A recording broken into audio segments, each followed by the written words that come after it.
Today I want to show you a really great textural stitch called Turkey Rug Stitch. Sometimes you might hear this called Turkey Work, named after the stitch used to create Turkish rugs.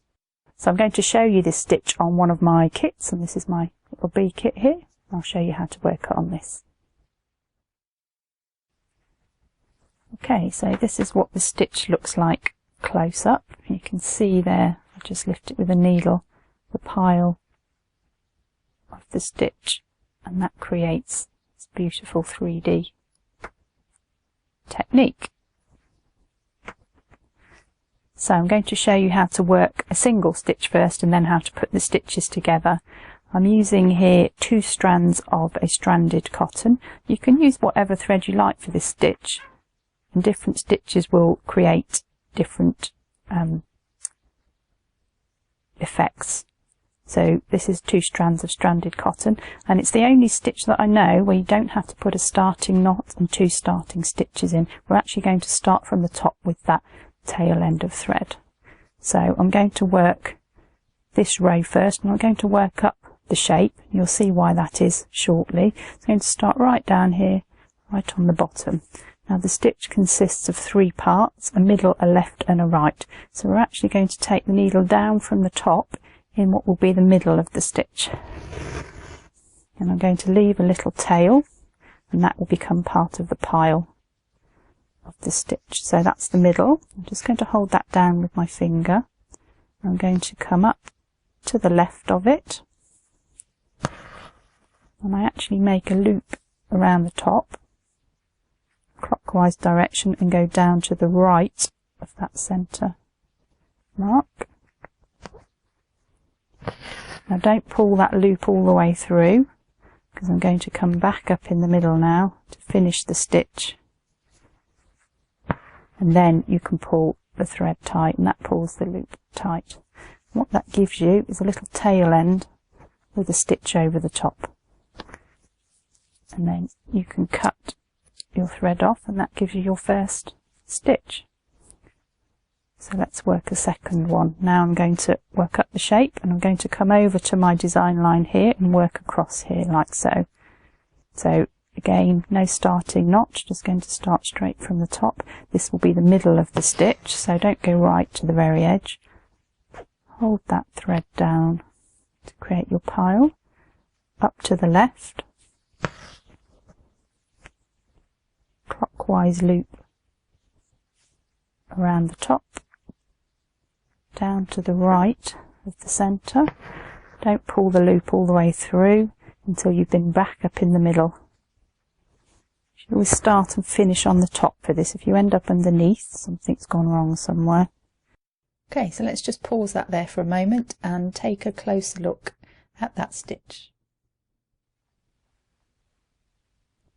So this is the centre of the stitch, so down in the centre, hold the tail to the bottom. I'm going to bring the needle up to the left, create a loop around to the top, go down on the right, hold that loop in place until you bring your needle back up in the centre, let go of the loop, pull the stitch tight.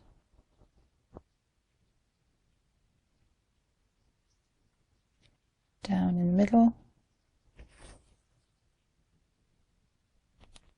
up to the left, down on the right, and back up in the centre.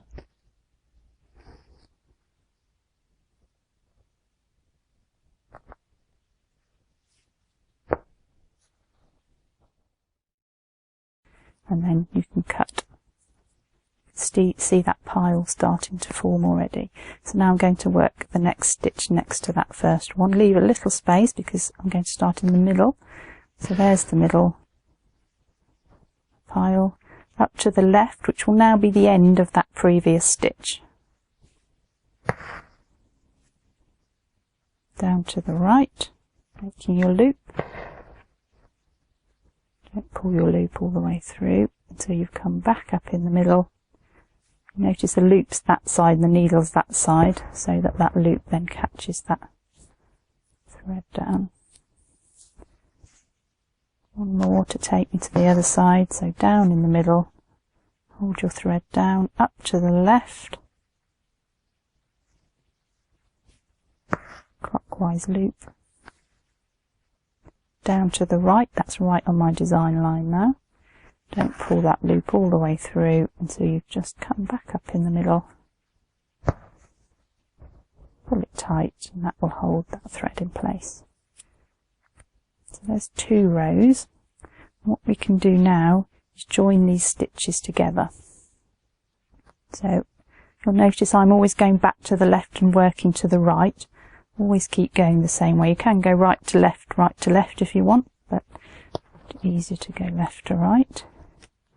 Down in the middle, up to the left, there's my loop, down to the right. Don't pull that loop tight until you've been back up in the middle. Now, instead of cutting this off as I did previously, I'm just going to carry on. So I'm going to now just hold that down as I did before, and now we'll get a loop. And just carry on. So down in the middle, up to the left, down to the right, back up just before you pull that loop tight. Hold it down, down in the middle, up to the left, down to the right. It's getting a bit short now, but just get that one last one in, up inside my loop before I pull it tight. Pull that off the needle because that's getting a bit short, and cut that to length. And now you'll notice that we have loops.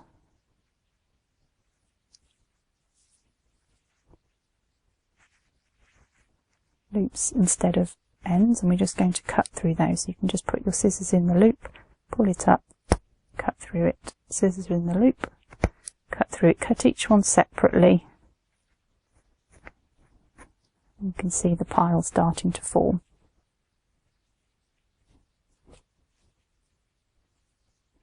So I'm going to work another 2 rows now until I reach this line here. Start to the left, down in the middle,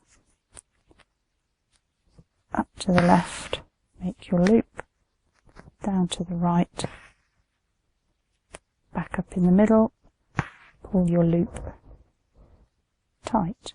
Hold that thread down with your finger, down in the middle, up to the left, which is now the end of that previous stitch, clockwise loop. Notice now I'm holding the bottom loop down with my finger and the top loop down with my middle finger, just to control that. Back up in the middle before you pull your loop tight.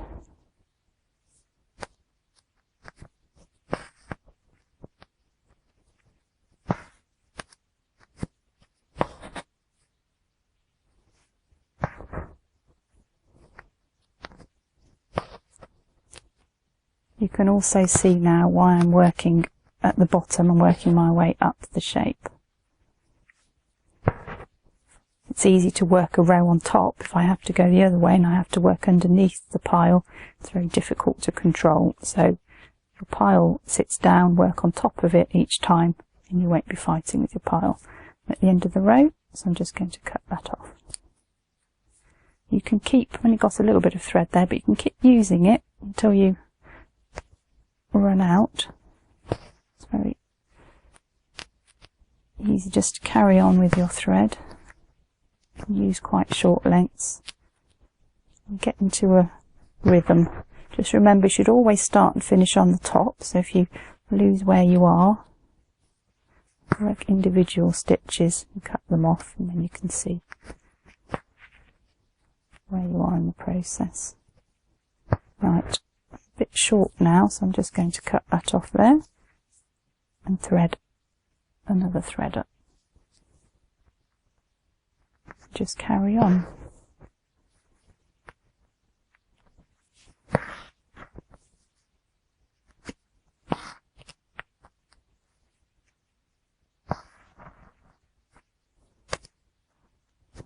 One more to get to that side.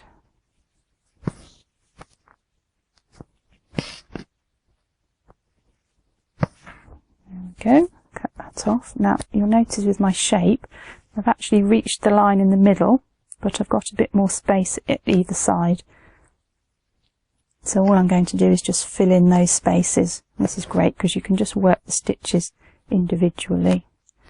So down in the middle, up to the left, down to the right, back up in the middle. Just going to cut that off that side, jump over to the other side and just fill in that space there.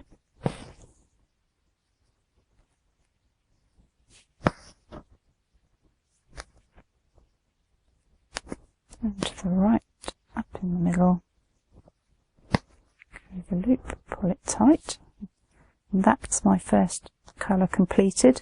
And I just suggest that you work one colour first and then cut all your loops. You can leave them all to the end, but it's a little bit harder to find them. Put the scissors, pull them straight up, cut through them. We're going to be cutting most of this off, so it looks a little bit messy and untidy at the moment, but don't worry, that will tidy up. And I'm just finding all my loops, cutting through my loops. And if you just give it a little comb, that's the first row finished. So I'm going to change colour now and work my second row in the yellow. Again, 2 strands of stranded cotton. No knot to start because the first loop will be made from the end of this thread. And again, left to right, I'm just going to carry on top of the black stitches. So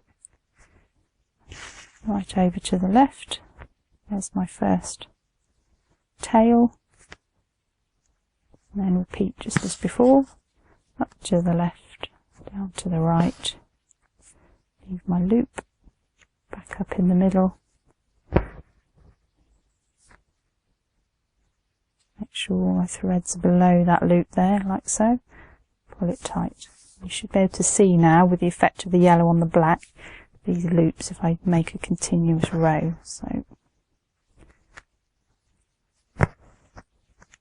left, right, back up in the middle. If you say that to yourself, it's easy to remember. So down in the middle, up to the left, make a loop, down to the right, back up in the middle, pull the loop tight. In the middle, up to the left, down to the right, back up in the middle, get one more stitch in there, left, right, in the middle, and there's my first row of yellow.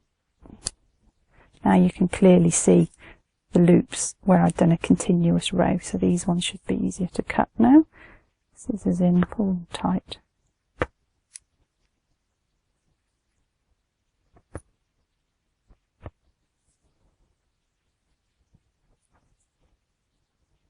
Right, I'm going to show you now how to cut this down. You would ideally work the whole shape before you do any cutting. So I'll just show you how to cut these threads now. Just cut them carefully, a little bit at a time. Don't go in too quickly and cut too close. So I'm just going to start trimming it to shape. So cut off the long end ones. You can see how I cut around the shape. The bottom of his body is round, so I'm going to try and make this round. It does get quite messy, so don't worry about that. You can clean that up later. And just give it a bit of a comb in between each cut, so those strands all sit nicely. Just cut a bit slower as you get closer in.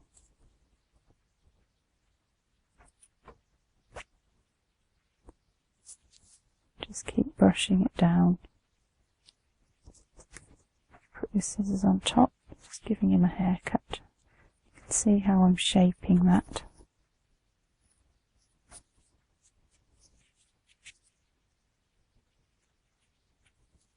I want to make the size a little bit shorter. See how I'm sloping my scissors, that's flat. To cut off the top, if you just want to cut at an angle, just tilt your scissors down.